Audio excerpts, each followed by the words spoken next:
TV5 top story. ఈరోజు తెలంగాణ అసెంబ్లీలో రచ్చ జరిగింది. గత 10 సంవత్సరాల నుంచి అసెంబ్లీలో ఇటువంటి దృశ్యాలు కానీ మాటలు కానీ ఎవరు చూడలేదు, ఎవరు వినలేదు కూడా. అంతా దాదాపు వన్ సైడ్గా ఉండేది.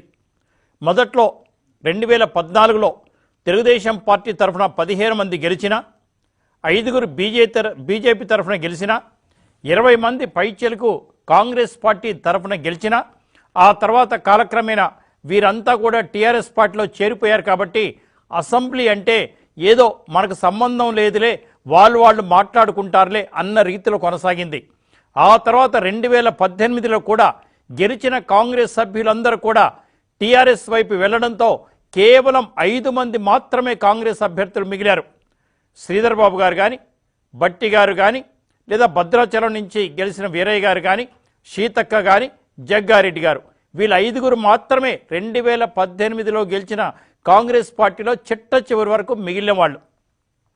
మిగిలిన 12 మంది కూడా టీఆర్ఎస్ పార్టీలో చేరిపోయారు. దాంతో ఒకానొక దశలో మాజీ ముఖ్యమంత్రి కేసీఆర్ గారు స్పష్టంగా మాది అధికార పక్షం, ప్రధాన ప్రతిపక్షం ఎంఐఎం అని చెప్పారు. ఎందుకంటే ఎంఐఎంకి 7 సీట్లు, భారతీయ జనతా పార్టీకి 1 సీటు మాత్రమే ఉండేది.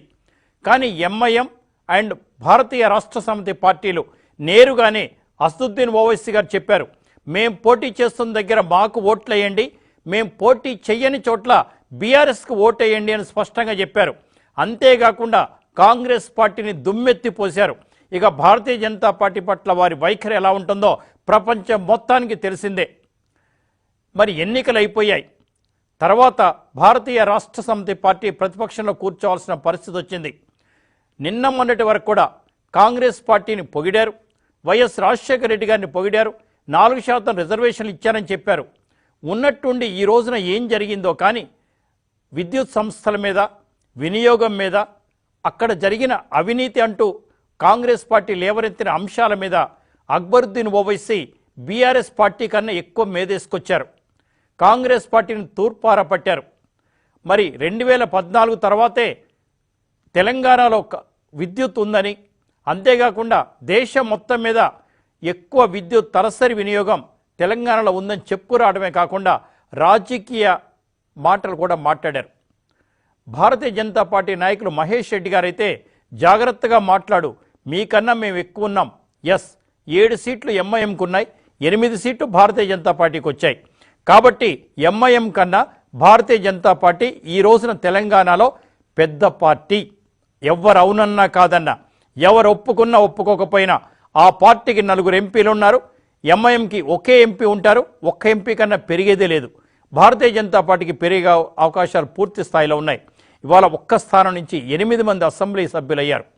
3వ అతిపెద్ద ప్రతిపక్ష స్థానం కూడా భారతీయ జనతా పార్టీకి ఉంది. ఇక రేవంత్ రెడ్డి గారు వారు ఉర్దూలో మాట్లాడారు. అక్బరుద్దీన్ ఓవైసీ గారు కానీ, అసదుద్దీన్ ఓవైసీ గారు కానీ తెలుగు రాష్ట్రాల్లో ఉన్నారు కదా, నిన్న మొన్నటి దాకా ఉమ్మడి రాష్ట్రం తెలుగు మాట్లాడతారు కదా, ఇవాళ తెలంగాణలో కూడా అత్యధికులు కాదు, ప్రధాన భాష తెలుగే కదా. కానీ అక్బరుద్దీన్ ఓవైసీ గారు తెలుగు ఎందుకు మాట్లాడరండి? తెలుగు ఎందుకు నేర్చుకోరండి? ఎంఐఎం వాళ్ళు కానీ వీళ్ళంతా కూడా ఉర్దూ ఎందుకు మాట్లాడతారు? మిగతా భాషలు మాత్రం ఎందుకు మాట్లాడతారు? ఇంగ్లీష్ ఎందుకు మాట్లాడతారు? తెలుగు ఎందుకు మాట్లాడరు? వారికి ఆన్సర్ చెప్పేటప్పుడు గౌరవనీయ ముఖ్యమంత్రి రేవంత్ రెడ్డి గారు ఉర్దూలోనో హిందీలోనో ఎందుకు మాట్లాడుతున్నారండి? వారికి మీరు తెలుగులోనే సమాధానం చెప్పండి. అర్థమైతే అర్థమవుద్ది, అర్థం కాకపోతే అర్థం చేసుకుంటారు, తెలుగు నేర్చుకుంటారు కూడా. వాళ్ళు తెలుగు నేర్చుకోవాలి కూడా. వాళ్ళు ఇష్టం వచ్చినట్టు భాష మాట్లాడితే, వాళ్ళు ఇష్టం వచ్చిన భాషలో మాట్లాడితే మనమేమో వాళ్ళ భాష అర్థం చేసుకోవాలి, వాళ్ళ కల్చర్ అర్థం చేసుకోవాలి, వాళ్ళ సంస్కృతి అర్థం చేసుకోవాలి, వారి నడవడిక అర్థం చేసుకోవాలి, వారు ఎన్ని మనం చదవాలి, వారు ఎలా ఉంటే అలా ఉండాలి. కానీ మనం మాట్లాడే భాష మాత్రం వాళ్ళు మాట్లాడరు. ఎంఐఎం పార్టీ పేరులోనే మతతత్వం ఉన్న ఆ పార్టీని ఎందుకు మీరు బతిలాడుకుంటున్నారు? ఎందుకు మీరు భరిస్తున్నారు? ఒకప్పుడు కాంగ్రెస్ పార్టీ ఇలా జోకి చివరికి ఏ గతి పట్టిందో మీకు తెలీదా? అలాగే ఎన్టీ రామారావు గారు కూడా ఎంఐఎం పార్టీని ఎంతో కొంత మోసిన మాట వాస్తవం. ఆ తర్వాత ఎందుకంటే 92లో బద్దం బాలరెడ్డి గారు గెలిచే సమయంలో ఇందిరారెడ్డి గారు పోటీ చేశారు కదా, లేకపోతే సలావుద్దీన్ ఓవైసీ గారు అప్పుడే ఓడిపోయేవాళ్ళు. ఇదేంటో కానీ ప్రతి పార్టీ కూడా మరి ఏముందో తెలియదు ఎంఐఎంకి, ఎక్కడో చోట సపోర్ట్ చేస్తారు, డైరెక్టో ఆర్ ఇండైరెక్ట్లీ, అవసరం లేదు.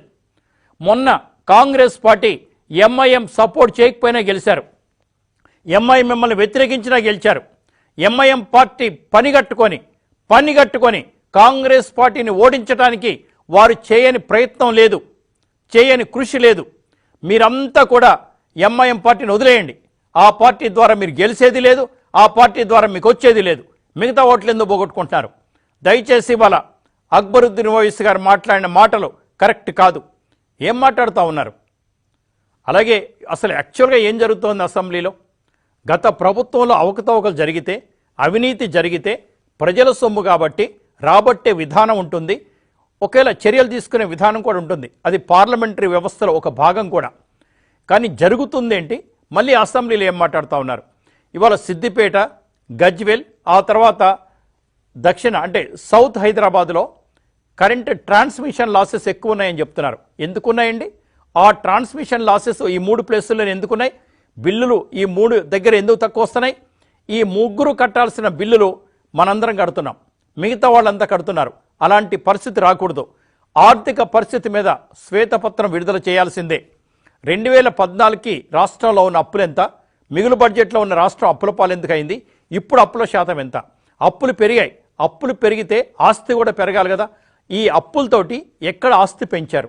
ఇప్పటికే 34% బడ్జెట్ అప్పులు వడ్డీ కట్టడానికి సరిపోతుందని గౌరవనీయ ఆర్థిక మంత్రి గారు బట్టి గారు చెప్తా ఉంటే ఆశ్చర్యపోతున్నారు. మిగులు బడ్జెట్తో ఉన్న ఈ రాష్ట్రం ఎందుకు ఈ స్థితికి వచ్చింది? సంపద పెంచారంటే హైదరాబాద్ చుట్టుపక్కల ఫ్లైఓవర్స్ కానివ్వండి, మిగతాయి కానివ్వండి, మున్సిపాలిటీ కట్టిన మాట వాస్తవం. మరి మిగతా డబ్బులు ఏమైనాయి అన్నది ప్రజలు తెలుసుకోవాలి కదా. మీరు మాట్లాడుకుంటే ఎట్లా? ప్రజలకి బీఆర్ఎస్ పార్టీ కూడా శ్వేతపత్రం ఇవ్వండి.